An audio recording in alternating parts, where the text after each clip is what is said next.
You're not unmotivated. You're just overwhelmed. Every day, your energy leaks into distractions, opinions, and noise that don't deserve your attention. You scroll, you react, you explain yourself to people who barely matter. And then you wonder why you feel drained. This isn't a lack of discipline, it's a lack of direction. But what if I told you, your next level begins with silence?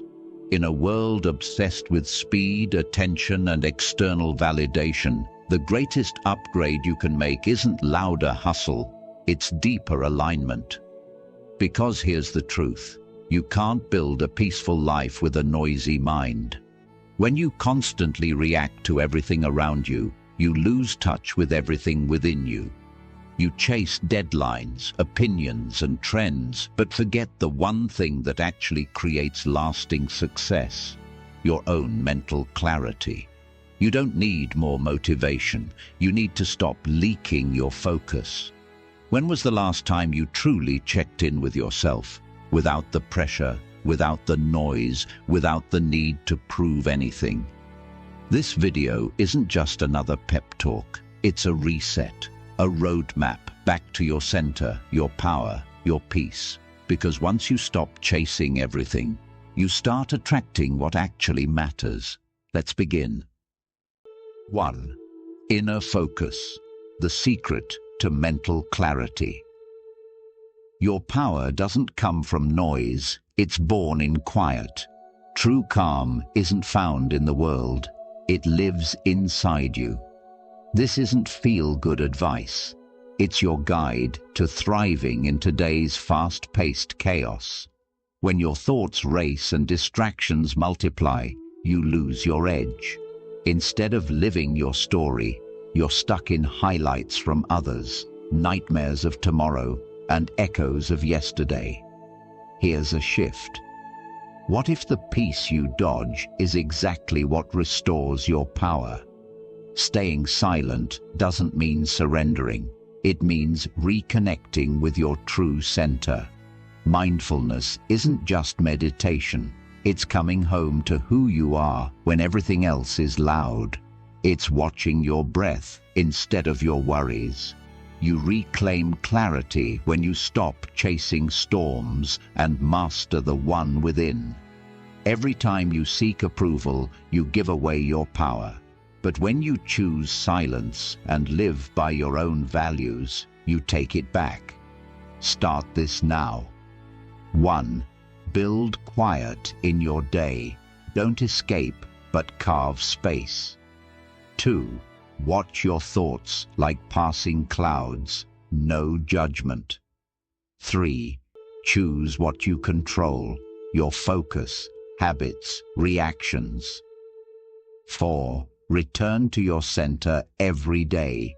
This isn't one time. A monk once stayed calm while his village argued. When asked why he didn't engage, he said, "If someone offers a gift and you don't take it, who owns it?" Silence isn't weakness, it's strength. Ask yourself, where is your energy flowing? Fear or your future? Alignment, not attention, is your path. Stop reacting. Start creating. You are the sun. The storm passes. Return to your calm, and everything else follows. 2. Silence, the underrated power play. Stop talking to fill the void. Speak the words that matter.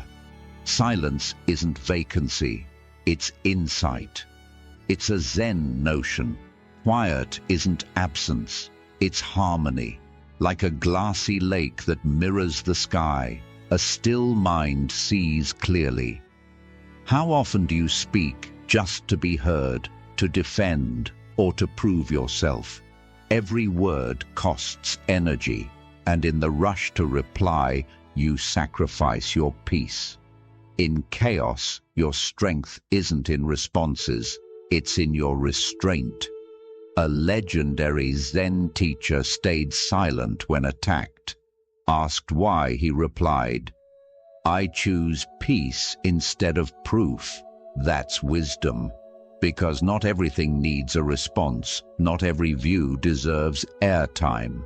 Sometimes your strongest act is saying nothing. Have you left a conversation wishing you had stayed quiet? What if silence became your greatest asset? When you listen more, everything becomes sharper, your intentions, your presence. And presence? That's magnetic. People trust calm resilience more than loud conviction. How to train silence. 1. Before speaking, ask, will this add value or noise? 2. Listen deeply. Don't just wait your turn. 3. Use silence to let emotions settle before reacting. 4. Reflect on what silence revealed today. One day you'll look back and realize the words you held back strengthened your relationships. The silence you embraced sharpened your clarity. Speak less. Align more. In a shouting world, silence is rebellion and your greatest message. 3. Self-discipline, the foundation of your freedom. Order isn't restriction, it's liberation. Discipline is doing the internal work, unseen, so you can shine when it matters. Like bamboo, deep roots grow in secret before it bursts skyward. Discipline isn't punishment, it's devotion to your best self. It's your anchor when the world demands your attention, time, and energy. You don't wait for motivation, you show up anyway. Because discipline is built in the small moments, the unmoving morning, the daily check-in, the choice to breathe before reacting. Build your structure. 1. Choose one habit that aligns with your values. Start small. 2. Do it every day, even when you don't feel like it. 3. Notice how calm and energy grow with consistency. 4. Improve over time. Perfection isn't the goal. A monk swept a garden daily, even when nothing stirred. It's not about the leaves, it's about the mind that shows up. That's self-discipline in action. It shapes your character, not just your day. Ask yourself, what if you lived by your values, not by your emotions? What if discipline fueled your peace instead of your stress? Show up, breathe, choose. One day, your silent work will stand taller than you imagined. Discipline is the quiet architect of the extraordinary life you're building. 4. Detachment. Become emotionally untouchable. Holding on to negativity only ties you down. Imagine your mind is the sky, limitless, open, unaffected by passing storms. Negativity is not unfeeling, it's crystal clear. It's seeing criticism without taking it in. It's turning away from drama and stepping into freedom. When someone attacks you, your ego wants to fight. A wiser self walks on. That's true freedom. Not every opinion is worth your attention. Too often we carry others' judgments as if they belong to us. We replay old hurts, carry regrets, crave validation we don't need. Practice emotional resilience. 1. Notice the trigger when your peace is disturbed. 2. Pause and feel, but don't become the emotion. 3. Ask, does this deserve a spot in my mind? 4. Watch it drift away, like a cloud across the sky. Detachment isn't passive, it's a radical act of self-care. It means you control what you absorb. You don't react to everything, you choose what stays. So ask yourself, the last time you stayed calm instead of responding, was that your true power? In a world drawn to conflict, Calm is defiance. Release, rise, repeat.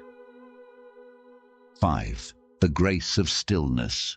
Staying centered in the eye of the storm. Most people live on edge. One wrong word, one unexpected twist, and they're thrown into turmoil.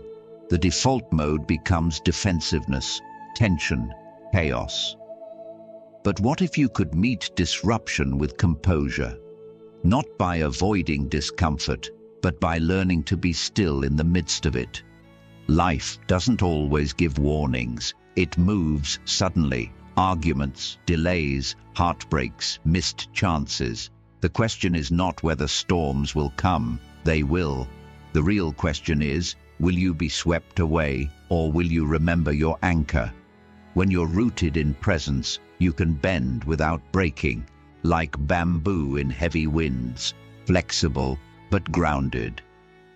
You don't have to match the noise of the world. You don't have to retaliate every time something disturbs your calm. You can choose not to be pulled. In Buddhism, awareness is not about suppressing emotion. It's about observing it without letting it dictate your next move. Between what happens and how you respond, there is space, and in that space, there is power. The untrained mind lunges, defends, judges, panics, but a conscious mind learns to pause. That pause is not weakness. It is strength disguised as silence. One conscious breath can shift the entire trajectory of a conversation, a relationship, even a day. Think back. Has snapping back in anger ever really healed anything? Did that knee-jerk reaction bring you closer to peace, or did it keep you circling the same emotional patterns? Here's how you begin the shift. Step 1. Identify your inner alarm bells, the moments that tighten your chest or flood your thoughts. Step 2. When one goes off, stop. Breathe before you speak or act. Even 3 seconds can change everything. Step 3. Ask, is my action creating clarity or adding to the storm? Step 4. Practice with small moments, an annoying comment, a delayed response, an unexpected interruption. These are your training grounds. Responding rather than reacting doesn't mean being passive. It means being wise, choosing timing, tone, and intention. It's a skill, a discipline of maturity. Over time, you'll notice people respond to your energy differently. Not because you dominate the room, but because you no longer let the room dominate you. Calm becomes your power. You become a mirror, reflecting without absorbing. Let your presence be your response. Let your steadiness speak louder than your words. The goal isn't emotional perfection, it's awareness. Every time you pause and choose to act from clarity, you shape a different future. Remember, storms don't shake trees with deep roots. Anchor yourself, not in control, but in consciousness, and chaos will no longer define you. 6. Detach from negativity. Preserve your light. You can't grow in soil that poisons your roots. You can't heal in spaces where your spirit is bruised every day. And yet, so many of us stay, hoping love will be enough, hoping loyalty will fix dysfunction, hoping that dimming ourselves might brighten someone else. But here's the truth. If someone keeps blowing out your flame, it's not your job to keep relighting it.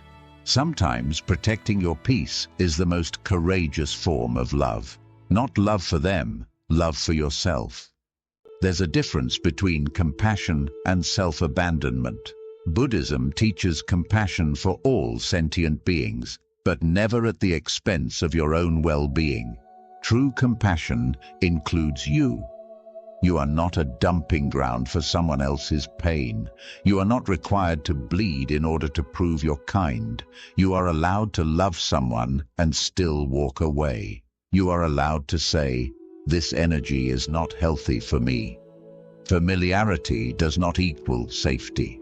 Toxicity doesn't always scream. Sometimes it whispers in guilt, in gaslighting, in cycles you excuse because you've normalized the dysfunction.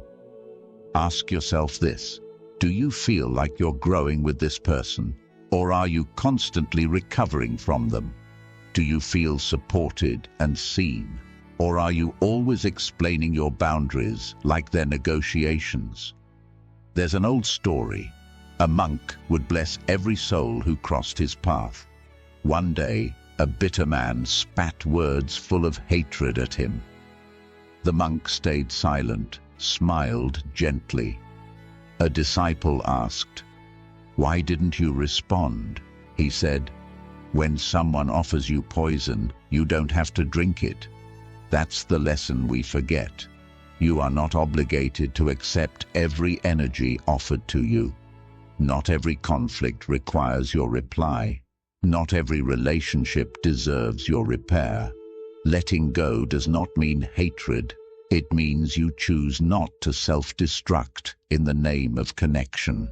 You can bless someone's journey and still know they are not meant to walk beside you. So how do you start protecting your peace? Step 1. Become a student of your energy. How do you feel after being with them? Lighter, or like you're carrying bricks? Step 2. Set invisible boundaries. You don't owe everyone access to you. Peace doesn't require an explanation. Silence can be the boundary. Step 3. Replace noise with stillness. If someone's presence is draining, spend more time in the presence of stillness. It's in the quiet you'll hear your truth again. Step 4. Let go with softness. You don't need to burn bridges. You can simply stop walking toward the fire, wish them well, and keep walking home to yourself. This journey isn't about isolation. It's about alignment. When you protect your peace, you make space for people who don't require you to shrink to stay. People who see your silence as depth, not distance. People who add to your spirit, not drain it. So I ask you, who are you without the weight of others' chaos? Who are you when you're not busy fixing what doesn't want to be healed? Who are you when you're free to grow without apology? That version of you, the peaceful one, is not selfish. That's the real you. Let go, not from bitterness, but from clarity. Because not everyone can go where you're growing, and that's okay.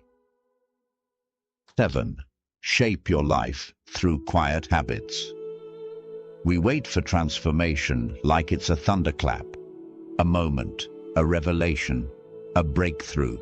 But the truth is, growth whispers. It's not found in loud change. It's carved in the quiet consistency of your smallest decisions. The habits you live today, they are shaping who you become tomorrow. Not just your schedule, but your identity, your peace, your future. The mind loves drama and big goals, but the soul craves rhythm, ritual, and repetition. Each time you choose presence over panic, a new pathway is built. Each morning you breathe instead of scroll, you reinforce awareness. Each evening you reflect instead of distract, you nurture your clarity. These aren't rules, they're sacred acts. And Buddhism reminds us, every moment contains the seed of your becoming. The life you dream of isn't waiting in some distant future. It's already being crafted in how you spend your mornings, what you say to yourself in silence, what you feed your mind when no one else is looking. So how do you master the small? Step 1. Choose one habit that reconnects you to presence. It could be a breath, a journal entry, a mindful tea, one conscious choice. Step 2.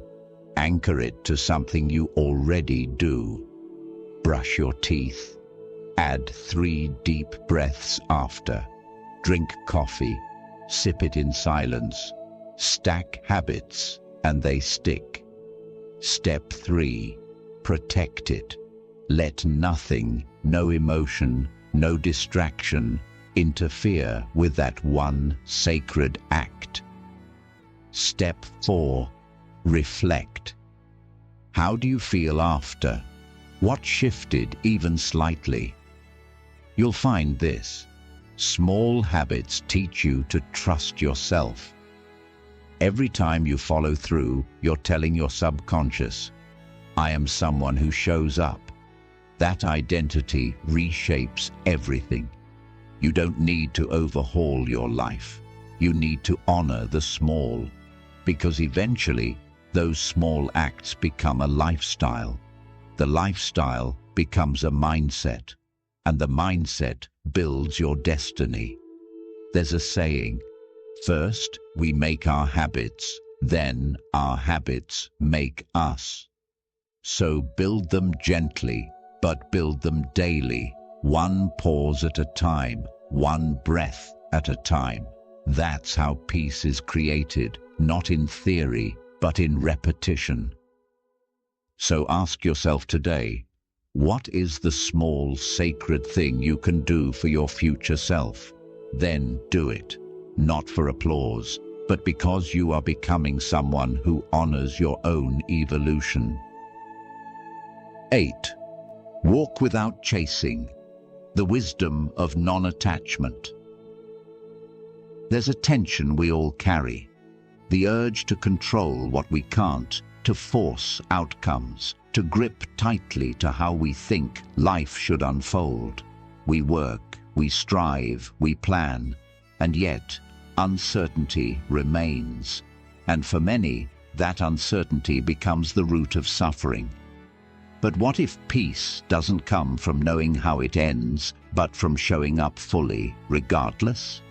Ancient wisdom teaches, effort is yours, outcome is not. And though that may feel unsettling at first, it's actually the doorway to inner freedom, because control is a heavy burden. But presence, that's liberation. Imagine a sculptor who chips away at stone day after day, not for praise, not for certainty of success, but because the act of shaping something with care brings them alive. They're not clinging to a result. They're devoted to the process. And that devotion is where joy lives. When you attach your worth to results, life becomes a series of tests you're never sure you're passing. You fear failure, you fear judgment, you lose the present moment trying to predict the future. But when you root yourself in your effort, when you give all you have without needing it to be applauded or measured, you enter a different state, one of quiet power. This isn't resignation, it's refinement, a shift from obsession to presence. Ask yourself, am I doing this from fear or from love? Am I acting from trust or from desperation? If no one ever noticed, would I still choose this path? True mastery is not just about skill, it's about surrender. It's saying, I will pour my heart into this, but I will not let the result define me. You become the kind of person who writes without worrying if it's read, who plants without needing to see the bloom, who helps without expecting praise, because your reward is the peace that comes from alignment, not approval. Try this. Detach your effort from the scoreboard. Show up because it matters to you, not because you're waiting for validation. Pause when you feel frustration rising. Ask, am I holding too tightly to how this should go? Celebrate progress, not perfection. Your growth is often invisible, but that doesn't make it any less real. When you stop chasing results, life becomes less of a competition and more of a dance. You move freely, you trust timing, you release the grip and gain presence. And sometimes, paradoxically, letting go is what allows everything to fall into place. Because the universe has a rhythm, and when you move in sync with it rather than against it, things tend to unfold not as you planned, but often better than you imagined. So keep walking, keep giving your best. Let your consistency be your prayer. Let your peace come not from what happens, but from how honestly you showed up. That's the quiet strength of the detached heart, unwavering, patient, full of effort, but free of expectation. 9.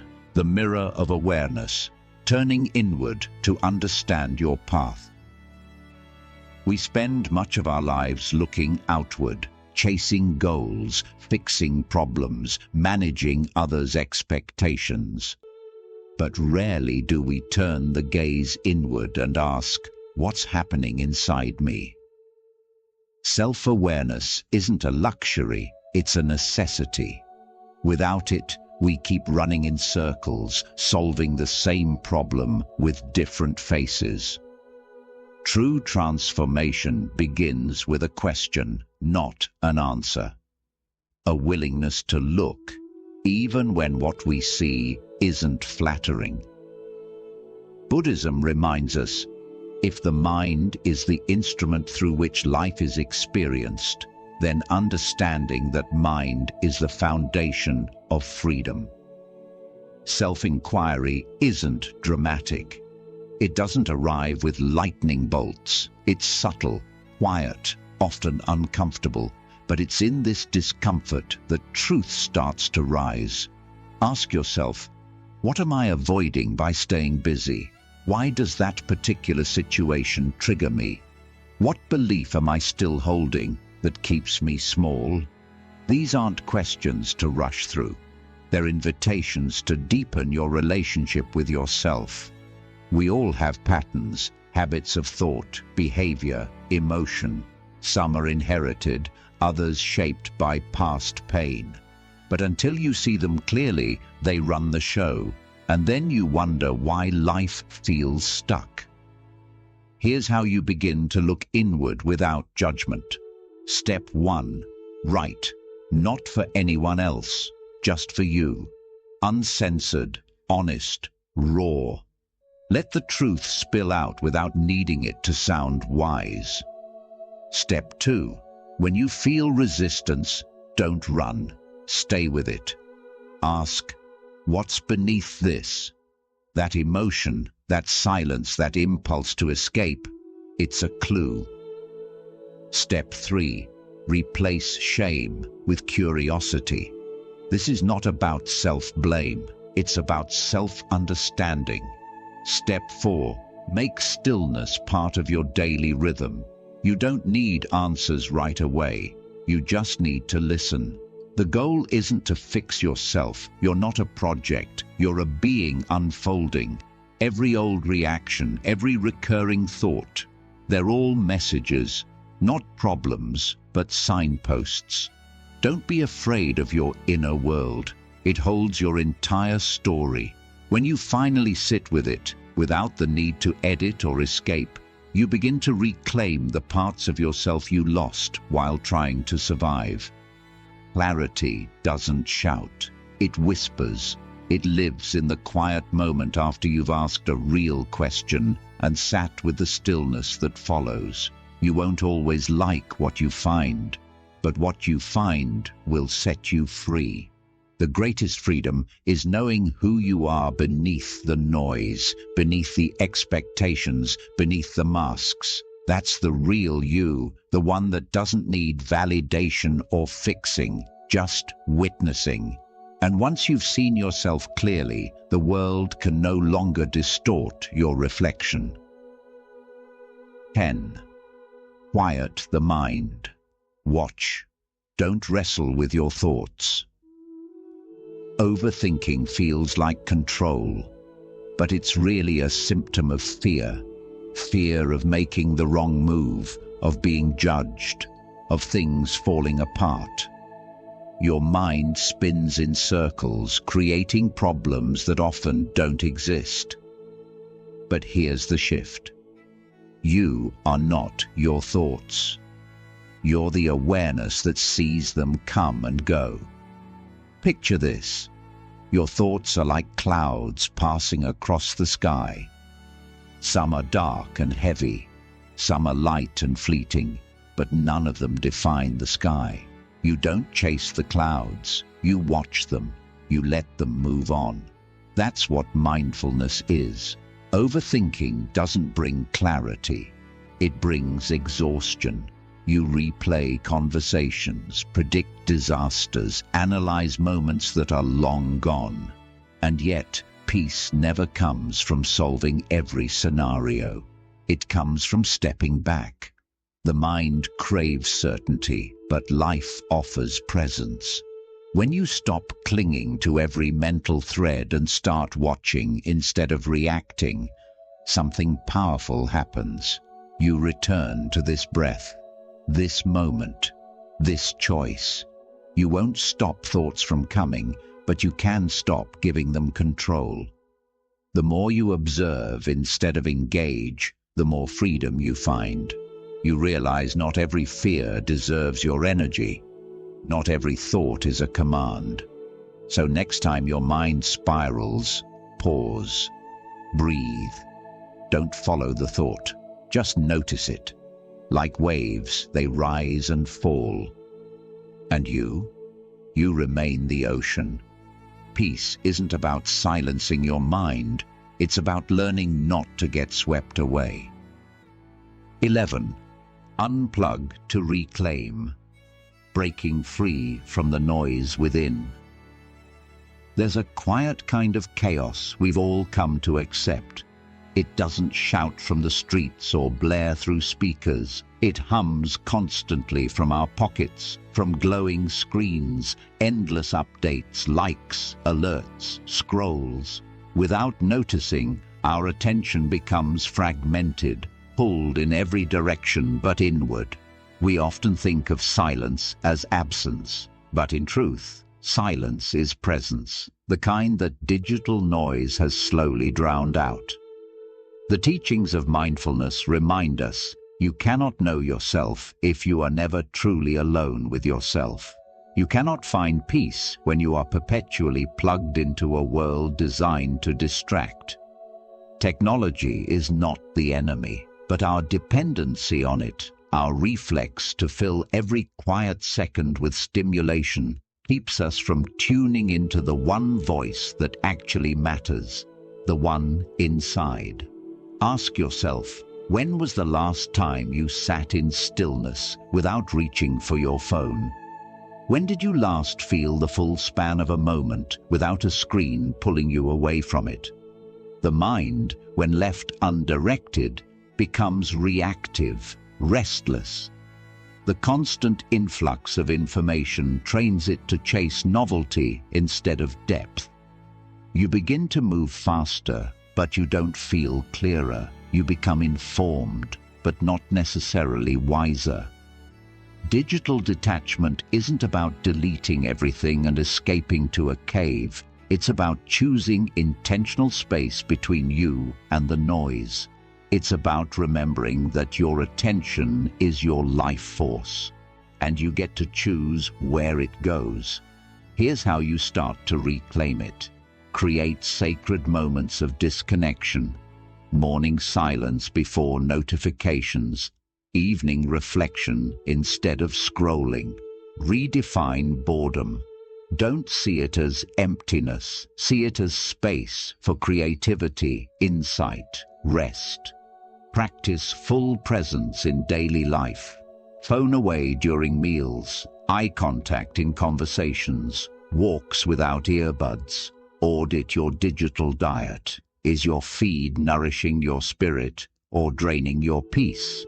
The truth is, most of us aren't addicted to our phones. We're addicted to distraction, because sitting with ourselves can feel unfamiliar, even unsettling. But that discomfort is a doorway. On the other side is clarity, creativity, and a deeper connection to your life. What begins as quiet can turn into wisdom. What feels like missing out can become a rediscovery of self. When you unplug, even briefly, you stop outsourcing your attention and start reclaiming your presence. Because in the end, no notification is more important than your mental clarity. No feed is more alive than your own consciousness. And no connection is more vital than the one you rebuild with yourself when you finally sit still and listen. 12. Solitude is strength. Reclaiming yourself in silence. Solitude is often misunderstood. People fear it, not because it's painful, but because in silence, all the noise they've avoided comes to the surface. But stillness isn't empty. It's where your truest self waits. We live in a world where constant connection is praised, but real connection begins within. Time alone gives you the space to meet yourself without filters.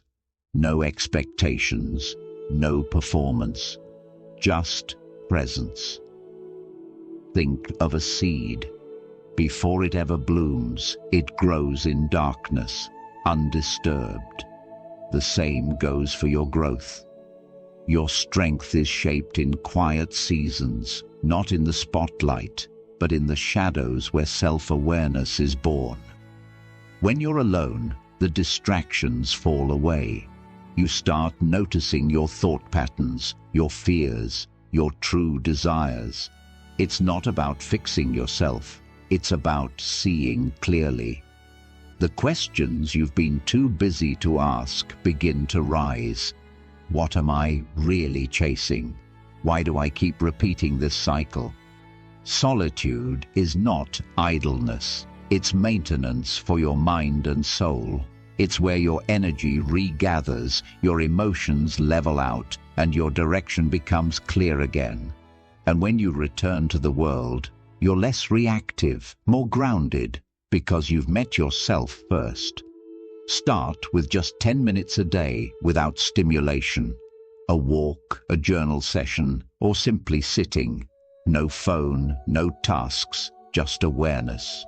At first, it may feel unfamiliar, but what you're feeling is your attention coming home. This isn't isolation, it's sovereignty.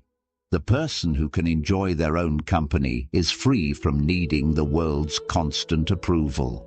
In that freedom, your clarity, creativity, and confidence return. You don't need to escape your life, you just need to reconnect with the quiet wisdom already inside you. If you've made it this far, you already know peace isn't found in the noise of the world, but in the quiet corners of your own mind. These aren't just ideas, they're invitations to pause, to listen, to return to yourself. Whether it's in a breath, a moment of silence, or choosing presence over reaction, this is your path. One step at a time, one choice at a time. If this resonated with you, subscribe, share, and keep walking with me on this journey inward. Until next time, be gentle with your mind and firm in your peace.